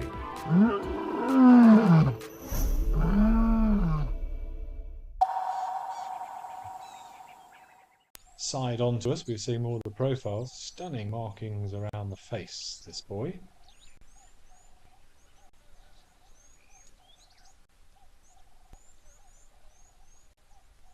And Lily Mouse, I'm glad you're enjoying the show. Yeah, beautiful animals, some lovely sunshine, some dramatic backdrops. Very, very nice. And so a real treat to see those cranes. And I really enjoyed that little party of passerines as well at the beginning. Little petillias. Wow, I'm going with all the P's. The petillias and the waxbills and the starlings.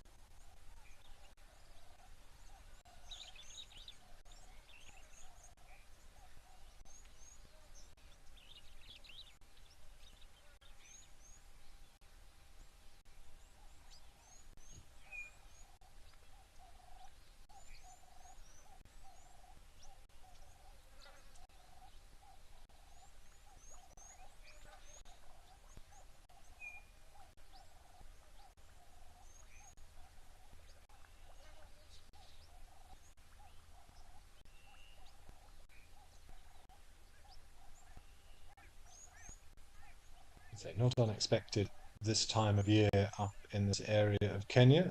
The long rains generally run from March to May, and April is normally the wettest month. April showers, I suppose. And the shorter rains at the end of the year, October to December.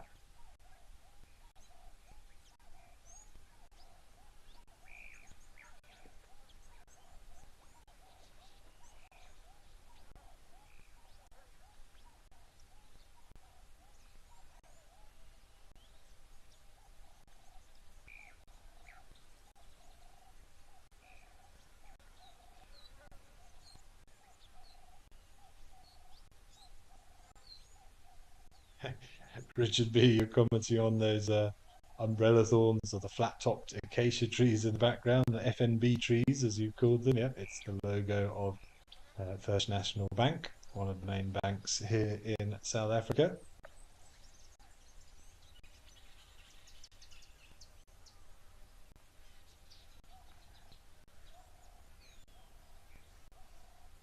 Ooh, what have we got there? Some little widers. Look like pin-tailed widers. Those beautiful long streaming tail feathers. Amidst some laughing doves.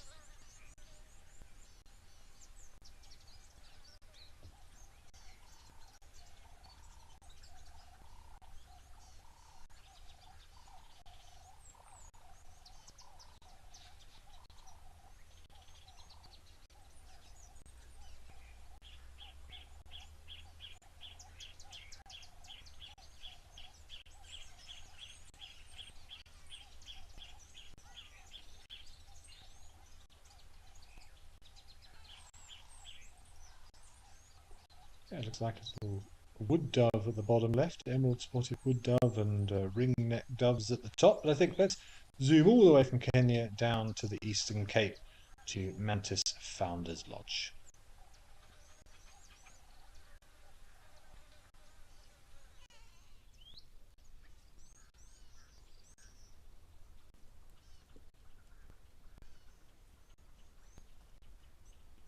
And we have some zebbies.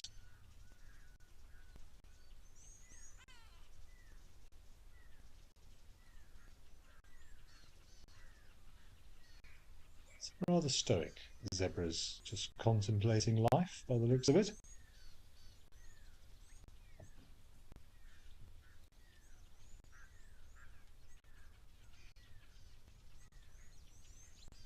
Nice breeze whistling through the trees in the back, also cloudy skies. So very much the way of it over a lot of the country today. I've had to postpone stargazing evening this evening and move it to tomorrow, where the forecast suggests it should be a little bit better. So this is just a little cold front passing over southern Africa, it seems. So I should be crossing my fingers for better conditions tomorrow.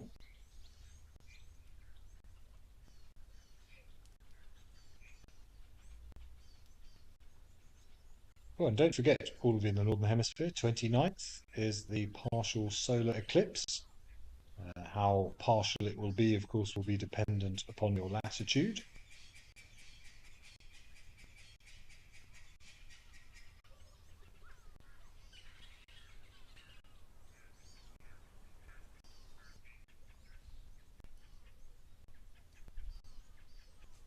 Recently found out, actually, that in Maasai star lore, the Southern Cross was seen as a celestial zebra. We have it as a giraffe down here in a variety of African cultural star lore, and lions were seen in the Southern Cross by Bushmen, but it seems in East Africa the Southern Cross represented a zebra that guided some lost travellers to water at one point, and is seen as very much a guiding influence. Still, you can see it from Kenya and Tanzania. It's a nice indicator of south, certainly. Always nice to find out new stories, particularly when ancient civilizations saw animals in the night sky.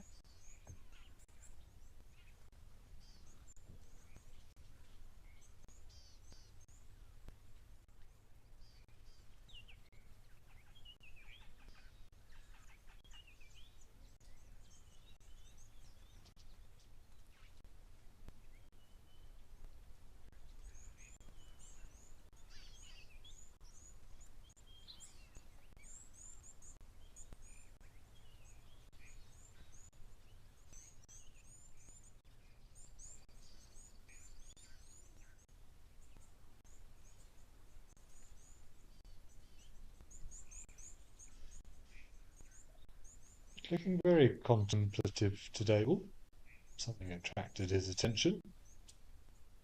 Even when these animals look as if they're fast asleep, they are still hyper aware to noises around them.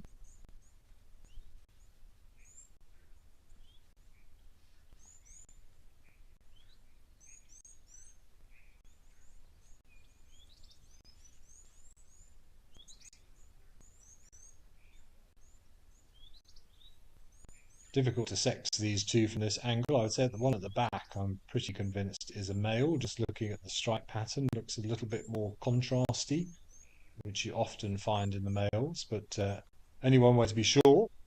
And we need a slightly better view to be able to clarify one way or the other.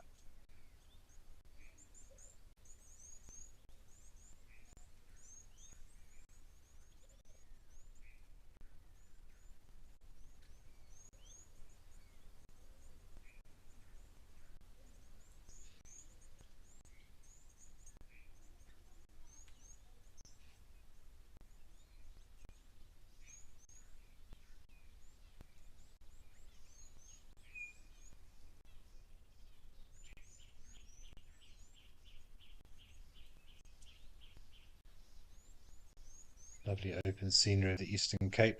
I spent a little bit of time down there towards the end of last year and was very different from the Lowveldt. They're a lot more open. You could pretty much just park off in one spot, take your binoculars and scan around and count 4, 5, 6, 7 different species of mammals that were visible. Remember some of the guides saying, I don't know how you can guide in the Lowveldt when it's so heavily vegetated in areas. And I was saying the same thing. How do you guide here? It's so open.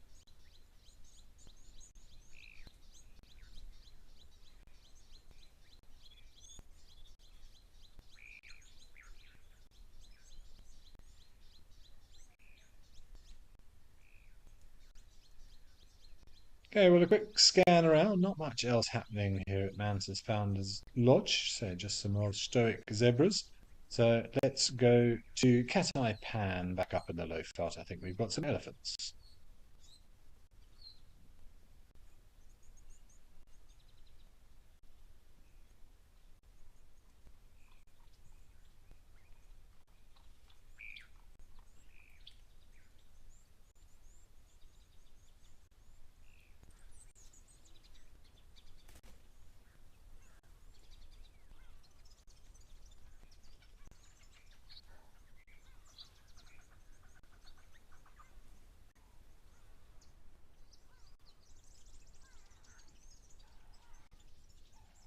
Okay, or maybe we'll stay here a little bit longer. Ah, there we go.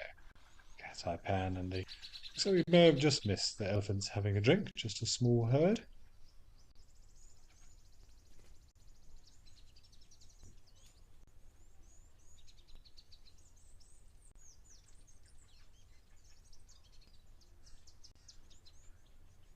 There's bull at the back, big slice taken out of that left ear.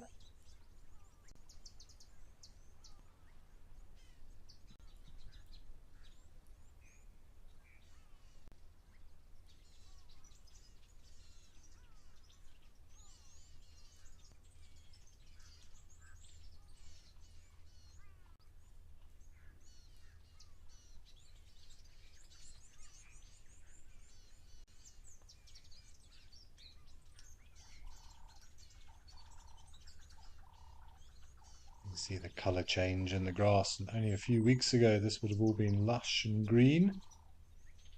Everything now turning orangey brown in response to the changing seasons.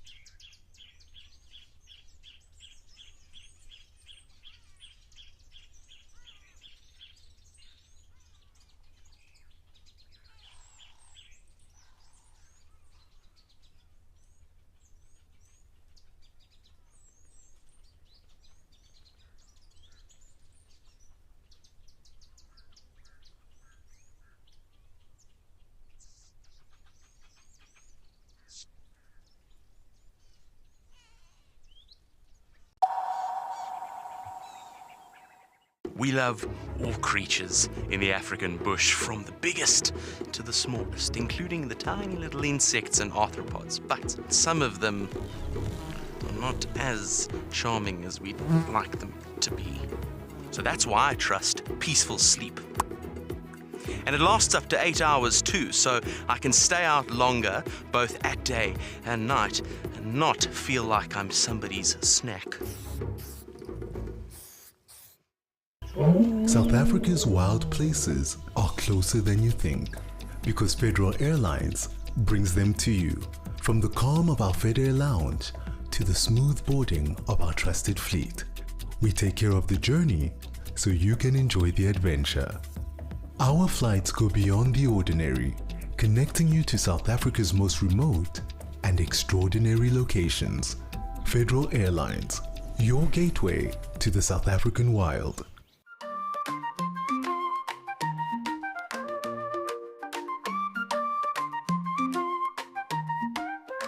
Haina nchumo, haina maka. Emafokweni ya mbilu, haina maka. Lifasira mina ritapela, zatsemba, utatsamana mina.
Not sure what that one at the back has got. It's fiddling around with something.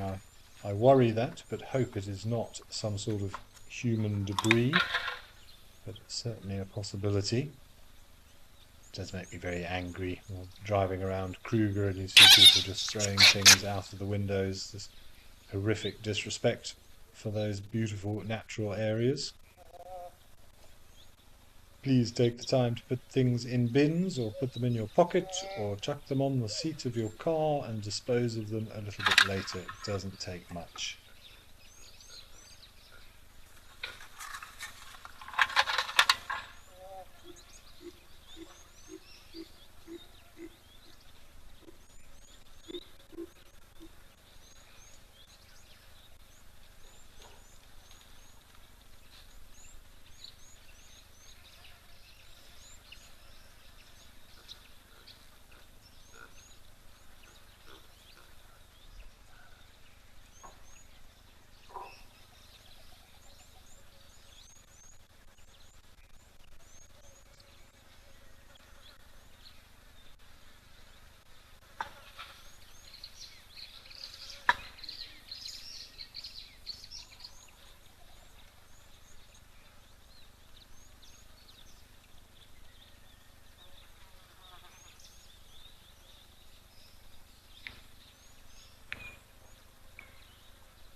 Really enjoying just watching the shadows, particularly when they, well, not the shadows, the reflection, sorry, when they walk. I've seen quite a few rather pretty photos like that where people take a beautiful reflection and then invert the photograph.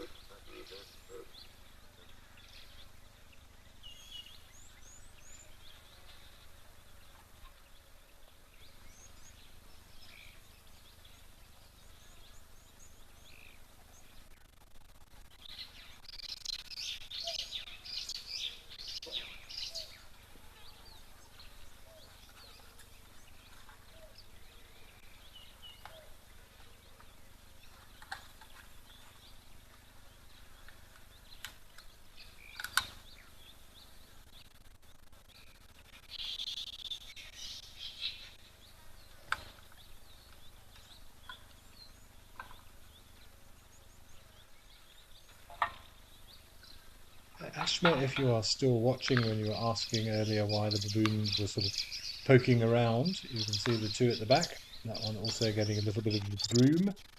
Remember, that is the area that they spend most of the time in contact with the ground with when they are sitting. So more likely to pick up little parasites and ticks and things in that area, and quite difficult to see what you're doing to clean yourself.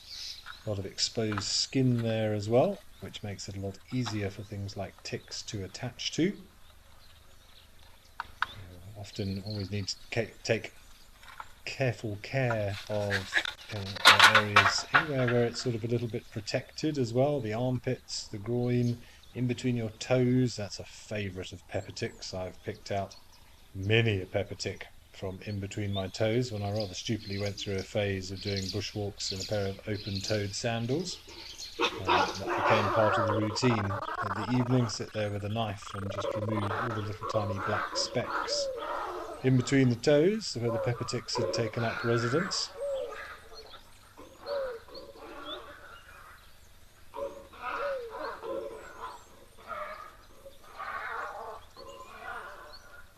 So a lot more prevalent during the summer months. Again, one of the benefits of winter. A lot less ticks.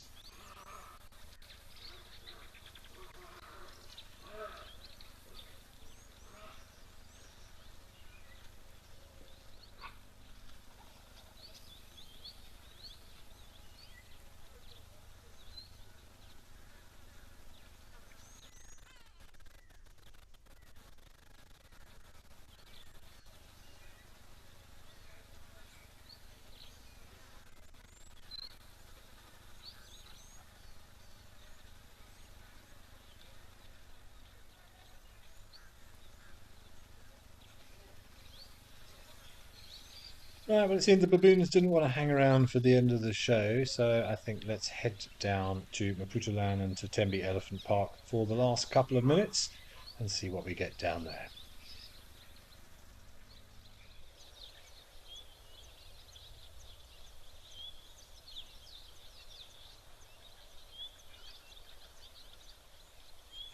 Some Inyalas and some Impalas. Very pretty. I love those male Nyalas. Didn't see any of them doing their little dance this summer, which is a shame. If you've never seen it, when two males are having a little bit of a dominance battle, they very, very, very rarely actually clash horns and come to blows. They rather do this almost comical stiff-legged slow motion walk. All that hair that looks a bit like a mane running down their neck, and their back stands erect, and they walk these slow motion circles around one another with their head held very, very low, strangely as well, and somehow in that exchange dominance is established. I know if you watch the live safaris, you might have seen James doing a couple of impressions. He's quite adept at a male Inyala little prance. Maybe we'll be lucky enough in the future to see it again.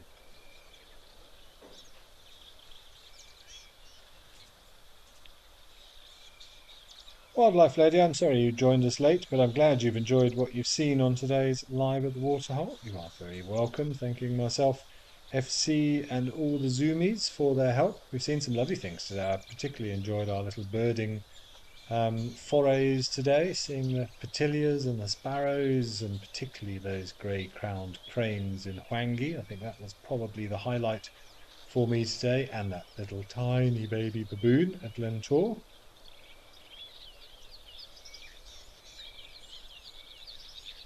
But we're down to the last minute, so a couple of last goodbyes. Ellie, glad you could join us, and thanks for your questions and comments. We will see you next time. Catherine, also, thank you to you as well. Enjoy the rest of your day. Penelope Kenyon, again, hope you've all enjoyed the show. But we'll be back again tomorrow. I will be back again tomorrow, 12:30 my time at least. And we will see what other delights these cameras throw up for us. But don't forget to join the live drives later this evening. Catch up with all your favourite characters and favourite naturalists, and let's hope we see some other spectacular things. But I leave you with these last views of the Inyala and Impala at Tembe. Have a wonderful Thursday, everyone.